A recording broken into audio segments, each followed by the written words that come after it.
Ito po si Pagsibol. May lot area po siya na 54 square meters. For area ay 45.5 square meters with car park. Pagpasok po natin, yan po yung ating naging receiving area.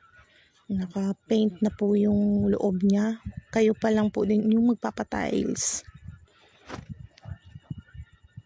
Maliwala sa loob. Sa dulo naman, yan po yung ating kitchen. Nakatiles na din po yung ating kitchen. Dadako naman po tayo sa bathroom.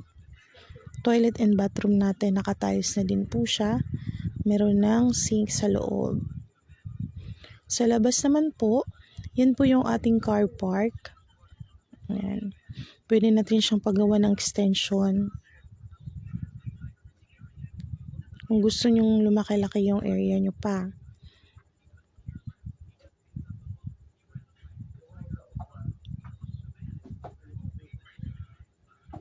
Provision for 2 bedrooms po ito. And ready install na yung mga wirings natin for Meralco and water po. And sa taas naman, provision for 2 bedrooms. Kayo na din pong magpapagawa ng bedroom po.